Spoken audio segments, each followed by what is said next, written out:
Welcome. We're going to examine the use of the for and next statements to generate loops in programming.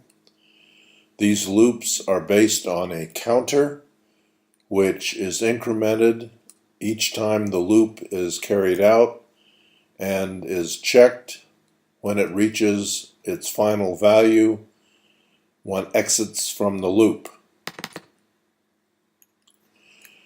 We're going to do this in real time, so I'm going to first declare a variable that I can use for a loop counter. We want to use integers as much as possible, or wherever possible, because they are the easiest ones to control. I will use the integer I and start by writing for I equals a starting value, which I will set to 1, followed by the keyword to, then the ending value, followed by the keyword step, and then the step size. Inside the loop, I'm going to print out the value of the loop counter, and then I'm going to type next, which is the keyword representing the end of the for next statement. When we colorize this, we see in blue that dim, as, and integers are all keywords that the compiler understands, as is for, to, and step. Print string converts the integer to a value that can be printed, and next. So the only variables we have control over here are the choice of the integer that we're going to use for the counter, the starting value, in this case 1, the ending value, in this case 10, and the step size. Now, experienced programmers will recognize that we do not need to include step size if we want a step size of 1. That is the default. But let's leave it in for now because we want to demonstrate different step sizes. So when we run this, what we expect to see is a loop that goes from 1 to 10, stepping in increments of 1. And so we should simply see 1 through 10 printed out, which is exactly what we see. Now, to explore the next statement in a little bit more detail, though, I want to print out the value of I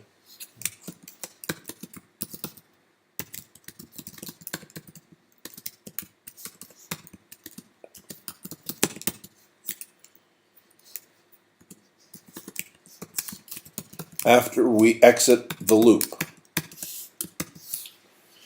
So what do you think that value is going to be?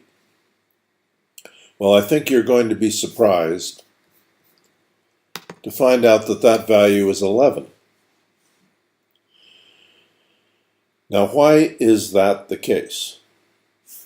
Well, let's take a closer look at the next statement here. The next statement does two things. The first thing it does is increment the loop counter based on the size indicated in the step size. The second thing it does is compares the new value with the value after the to statement, which is the ending point of the do loop. So the do loop carries out exactly what you want it to do, incrementing I from 1 to 10 in increments of 1. We see that that is working just perfectly. And then the next statement continues to increment I and then checks to see if the incremented value is within the range specified by the for statement. When it's not, it exits.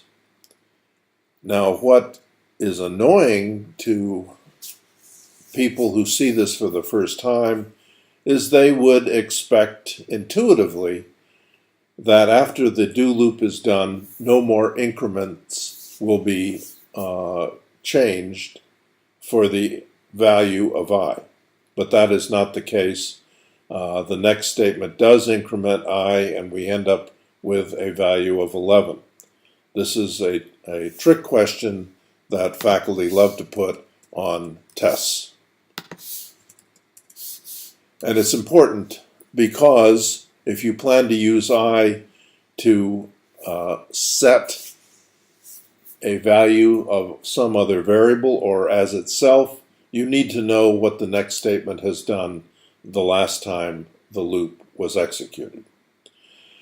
Now we can change the step size from 1 to 2, and we will get very much what we would expect. Now we're going to increment in 2, so we get 1, 3, 5, 7, and 9.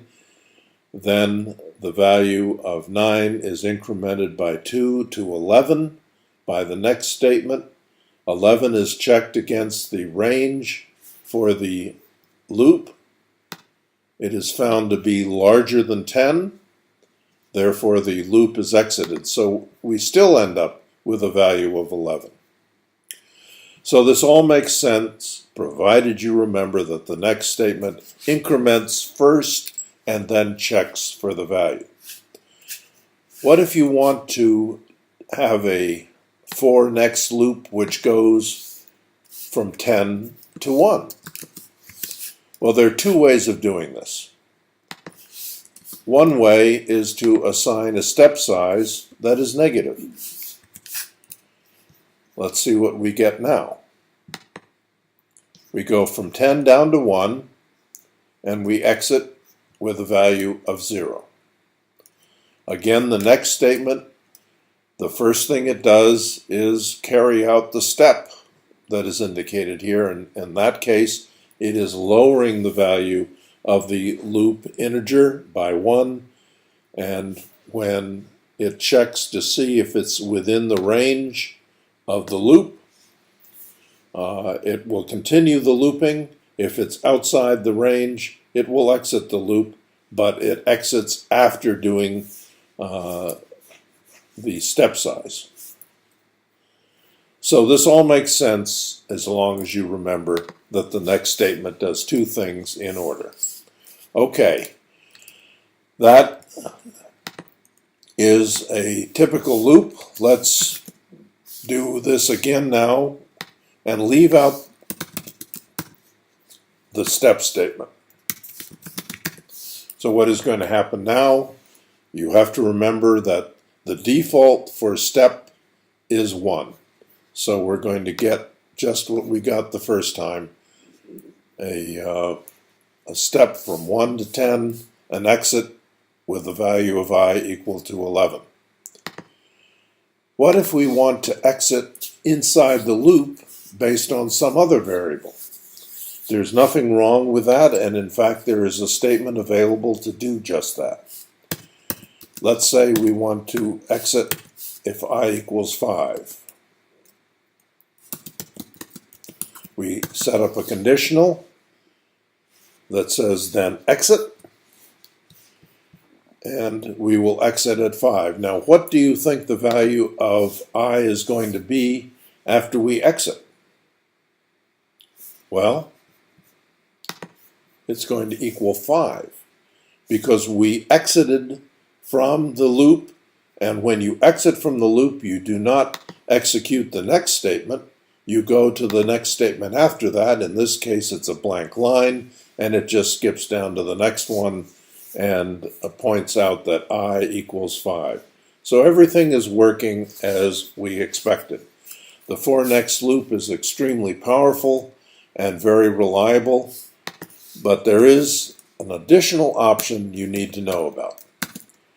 You can use a for next loop to loop real numbers. Let's define R as a double. Let's change for I equals 1 to 10 to for R equals 0.1 to 0.9. Now we need to indicate a step size. So we're going to do a step size of 0.1. Let's print out the value. Let's get rid of the conditional. And now we have a loop that is going to go from 0.1 to 0.9 in steps of 0.1. We're going to print out the value, and we're going to check to see what that value is after we exit the next statement. And we get exactly what we would expect from our previous observations of the integers. We go from 0.1 to 0.9 with a step size of 0.1, and we end up with a value of 1. Can we go backwards? Yes, we can. Let's do 0.9 to 0.1 with a step of minus 0.1. And see what we get after we exit the loop. We're going to see something quite interesting. We do 0.9 to 0.1 in increments of 0.1. Everything looks great. But now the value of r, after we have exited the next statement, is not 0, which is what we would expect, but some very small value around 10 to the minus 16. Now, what does that come from? That comes from truncation error associated with floating point math.